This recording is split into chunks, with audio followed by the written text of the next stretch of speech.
He was the Imam of all Imams and the greatest of all creation, a man whom Allah Almighty had completed his outward and inward splendor. Let's not deny it and bury our heads in the sand and pretend that outward appearance doesn't matter. It does matter. And that is why Allah Jalla Jalaluhu decreed that all of the prophets and messengers would be upright and would be handsome and would be the fullest of men, physically speaking and inwardly as well. Allah knows this is the nature of man. He judges, she judges by appearance. It is true that when you see a person who is beautiful physically, but when you see their bad manners, they look beautiful. They look ugly. However, when you see somebody who is beautiful in manners and beautiful in appearance, then the circle of love and attraction is complete. Thus Allah would decree that all of the messengers would be the finest of men. And our Messenger sallallahu alaihi wasallam was the finest of them all. A quick description of his appearance. How did he look, alayhi salatu wassalam? I share with you the words of those men and women who saw him. And you will notice that between the lines, you read not just a description, but you read obsessive love. Look at the words of Ka'b ibn Malik, a companion who saw him. What did he say in description of the Messenger sallallahu alayhi wasallam?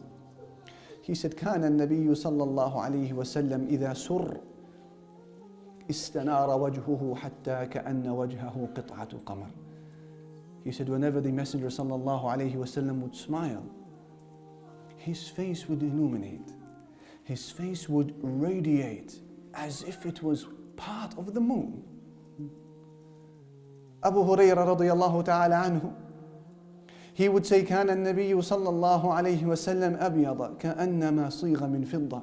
The Messenger صلى الله عليه وسلم was white in complexion. It was almost as if Allah had fashioned him from silver.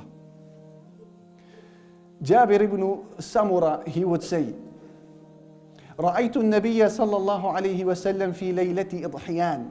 I once saw the Messenger صلى الله عليه وسلم during the night, when the moon was full and the sky was clear. فَجَعَلْتُ أَنظُرُ إِلَيْهِ وَإِلَى الْقَمَرِ. And I began to look at him and look back at the moon. And look back at him and back at the moon. وَعَلَيْهِ حُلَّةٌ حَمْرَاء. At the time he was wearing a red garment. وَإِذَا هُوَ عِنْدِي أَجْمَلْ مِنَ الْقَمَرِ. And I came to the conclusion that he is far more beautiful than the moon. What about the description of Al-Bara? Who would say, رأيت كان النبي صلى الله عليه وسلم مربوعا. The Messenger صلى الله عليه وسلم was of perfect human proportions. Meaning not too tall, not too short, not too wide, not too slim. مربوعا, of perfect proportions. And I once saw him wearing a red garment. ما رأيت شيئا قط أحسن منه. In my life I have never seen anything that was more beautiful than him. عليه الصلاة والسلام. A man whose face was round like the moon. His color was, as some have described, was a harvest moon, whitish with maybe a vanilla tint to it, with a reddish tint as well in his cheeks. A man whose eyes were intensely dark and the white of his eyes were intensely white, so that when he was looking around, you know that he was looking at you.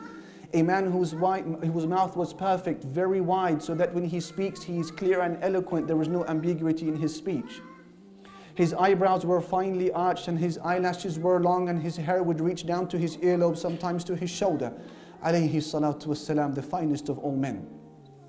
Sulaym, la ilaha illallah, would carry a container carrying or catching the droplets of sweat falling off the forehead of the Messenger sallallahu alayhi wasallam when he was taking his siesta nap. He woke up and he saw her there with a container, catching the droplets as they fall from his head. He said, Sulaym, what are you doing? She said, Messenger of Allah, we take your perspiration and we mix it with our scents and it becomes the most amazing of all fragrances. Alayhi salatu wassalam. Anas ibn Malik, who served him for 10 years. You want a description? Take it from a man who served him for 10 years. He said, ما مسست حريرا ولا ديباجا ألين من كف رسول الله صلى الله عليه وسلم. In my life I have never felt any silk or brocade that was softer than the palm of the Prophet Muhammad sallallahu alaihi wasallam. ولا شممت رائحا قط هي أطيب من ريح رسول الله صلى الله عليه وسلم. And in my life I have never smelt a scent that was sweeter than the natural body scent of the Prophet Muhammad صلى الله عليه وسلم. Jabir, he would say, one of the younger of the companions. It was the habit of the Prophet صلى الله عليه وسلم, when he would come out of the masjid, the children would come running to him. And so he would come to them individually and pass his fragrant hand over their faces one after the other. Look at the rahmah, look at the mercy. Jabir said, and I was waiting and it was my turn. And he passed his hand over my face. He said, I will never forget how it felt. The coolness of it, كَأَنَّمَا أَخْرَجَهُ مِنْ جُؤْنَةِ عَطَّارٍ. It smelt as if he had just removed his hand from the bag of a perfume seller. Alayhi salatu wassalam. Cold and subhanallah al-azim scented. And perhaps, and maybe we will conclude with this, the most remarkable description we have of him has come to us by virtue of a woman. It's always going to be the case. But she was an old woman, alhamdulillah, give her an excuse.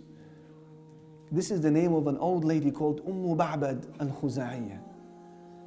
And this happened when the Messenger sallallahu alaihi wasallam was migrating from Mecca to Medina. Mecca had rejected Islam. He wouldn't sit idle, twiddling his thumbs. He would search the world to present the religion. No obstacle is too great for a Muslim when Allah is his Lord.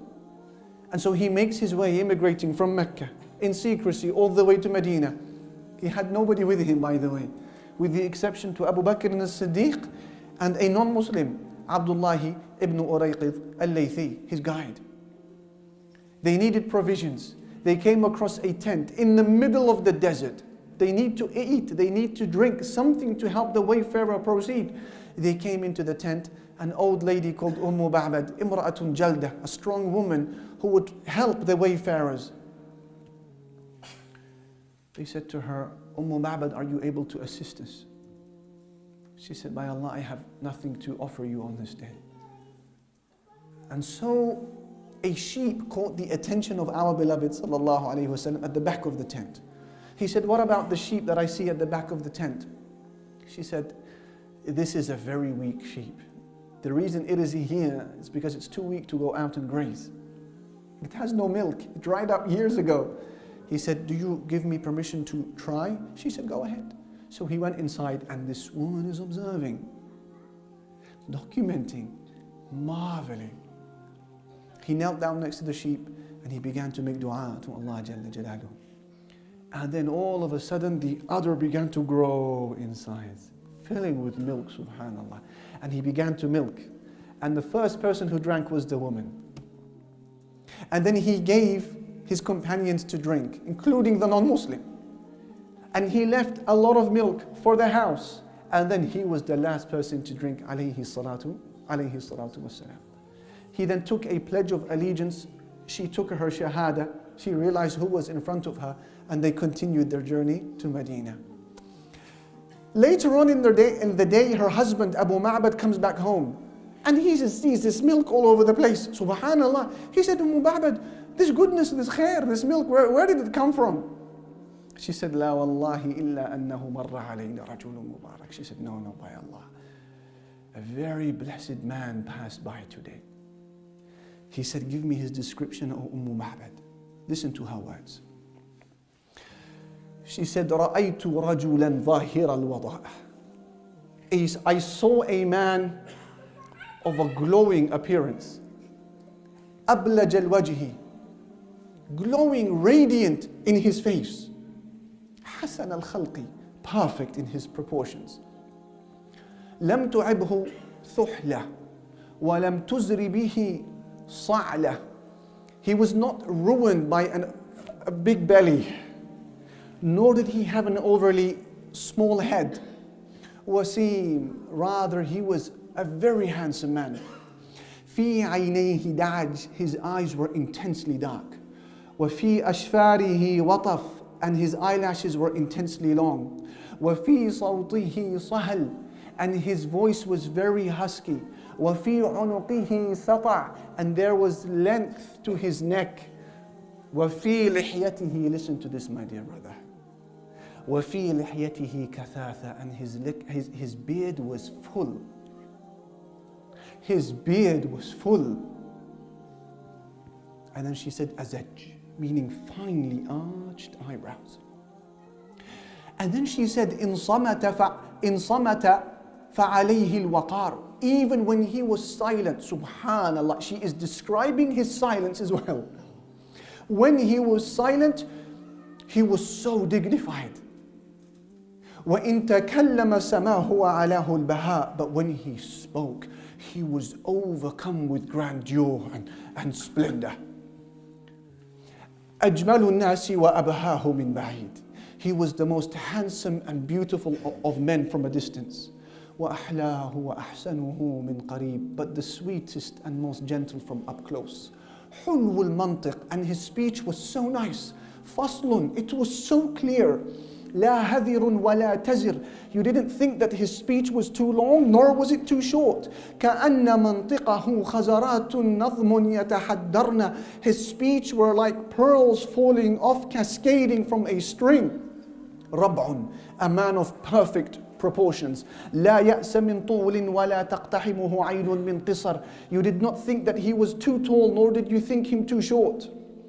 غصن بين غصنين فهو أنظر الثلاثة منظرا وأحسنهم قدرا. It was like looking at three splendid branches, but he was the most beautiful and radiant of those branches.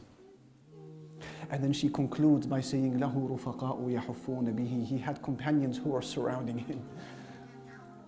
إن تكلم تبادروا إلى قوله. If he instructed something, they rushed to fulfill it. وإن أمروا استمعوا إلى قوله. When he spoke, they paid attention to every one of his words. محفود محشود لا عابس ولا مفند. He was well served and well attended. Although I never saw him frowning once, nor did he miss out anybody in the gathering. La ilaha illallah. He said, Ma'bad, that is the man we've been hearing about in Mecca who claims to be a prophet. And it's been my intention to go to him and meet him. And I intend to do so if I am given strength. Allahu Akbar.